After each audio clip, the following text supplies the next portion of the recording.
तो आज हम देखने वाले हैं स्टैंडर्ड सेवन्थ का इंग्लिश का क्वेश्चन पेपर पैटर्न, जो कि हमारे स्टेट बोर्ड का है।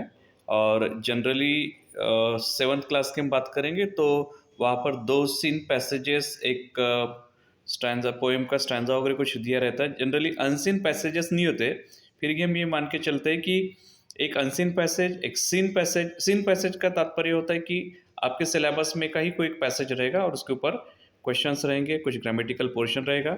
और अनसीन का अर्थ ही होता है कि भाई वो आपके सिलेबस के बाहर का कोई हिस्सा होगा, बाहर का कोई पैराग्राफ होगा और उस पर आधारित आपको क्वेश्चंस या ग्रामेटिकल पोर्शन रहेगा। तो हम बात करेंगे यहाँ पर फिलहाल अपने स्टैंडर्ड सेवन्थ के इंग्लिश पेपर पैटर्न के बारे में। तो यहाँ पर जैसे कि आपको दिखाई दे रहा है कि क्वेश्चन फर्स्ट है, एक read the passage and answer the following, इस प्रकार का क्वेश्चन है। और quick cure for all elements एक पैसेज के रूप में आपको यहाँ पर दिया हुआ है और उस पर आधारित कुछ प्रश्न है। तो ये आपके टेक्स्ट बुक का हिस्सा है, इसका मतलब ये सीन पैसेज में आएगा।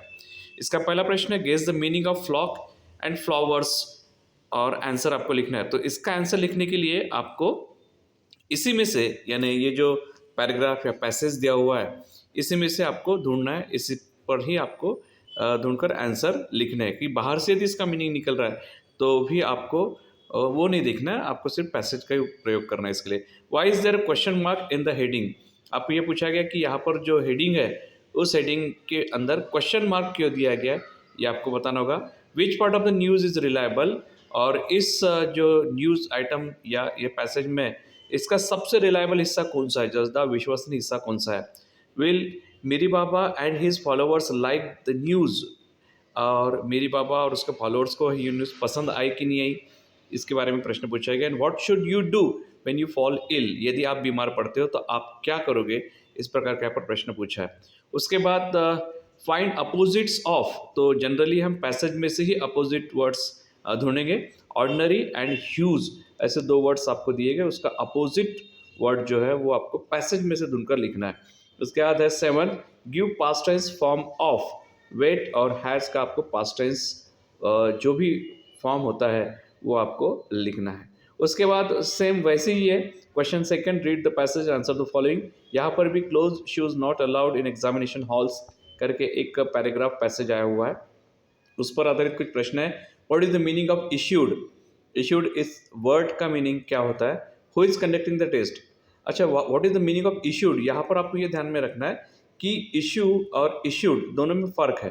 इसका मतलब यदि आपको इशू इस शब्द का अर्थ या मीनिंग पूछते हैं तो आपको उसको सिंपली इशू यानी प्रेजेंट टेंस के फॉर्म में देना, जबकि इशूड ये पास्ट टेंस का फॉर्म, इसलिए आपको आपका जवाब भी पास्ट टेंस के फॉर्म में होना चाहिए।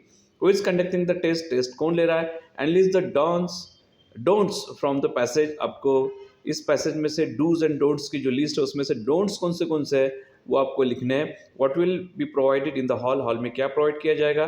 From where this news has been publish, यह न्यूज़ कहाँ से प्रकाशित की गई, इसके बारे में आपको यहाँ पर पूछा गया, उस शहर का नाम या उस जगह से, उस केंद्र से जहाँ से इसका संबंध है। उसके बाद क्वेश्चन नंबर 6 है, गिव प्लूरल्स ऑफ, बहुवचन आपको बता दें ईयर प्लग और पाउच का। उसके बाद आइडेंटिफाई द टेंस करके एक 7वां प्रश्न दिया हुआ है, जिसमें दिया हुआ है सेंटेंस आई एम हैप्पी और दूसरा सेंटेंस दिया हुआ है वी आर प्लेइंग क्रिकेट। तो इन दोनों प्रश्नों का जो है, इन दोनों सेंटेंस का टेंस जो है आपको आइडेंटिफाई करना है, उसका हमने जो भी स्पेस दी हुई वहाँ पर स्पेस में लिखना है। उसके बाद का प्रश्न और भी मज़ेदार दिखाई दे रहा है हमको, write as many words as possible related to the following words.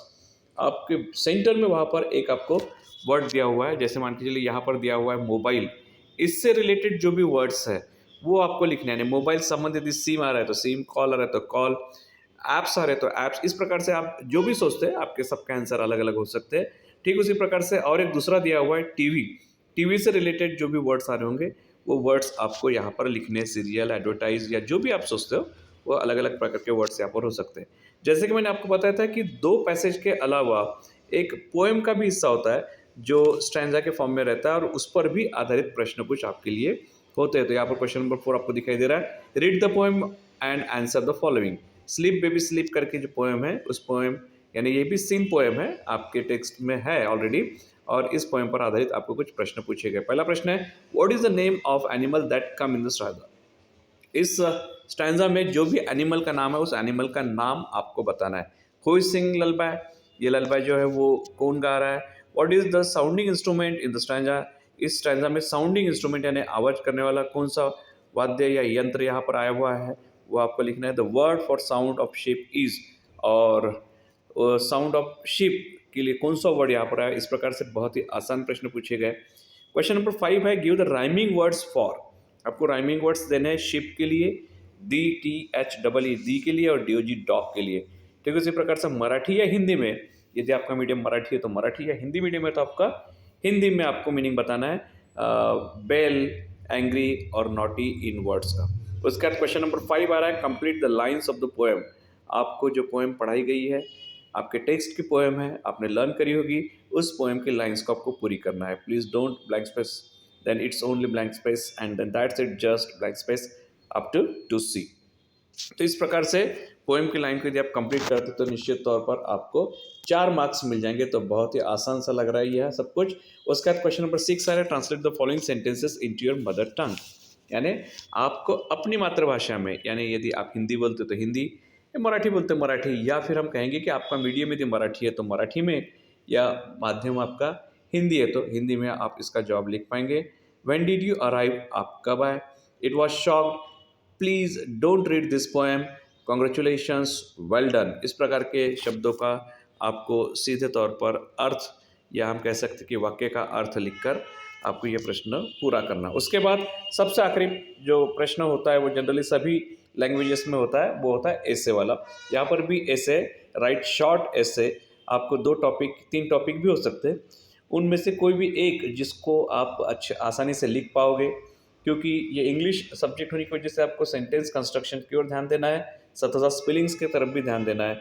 तो आपके लिए जो आसान टॉपिक लगता है उस टॉपिक के ऊपर आपको ऐसे लिखना है। यहाँ पर जैसे कि एक ये 2000 यानी पिछले वर्ष का पेपर है, 2022 का पेपर है, नमूने के लिए आपको यहाँ पर दिया गया है। उसमें यहाँ पर 2 टॉपिक लिए गए, my hobby and my family.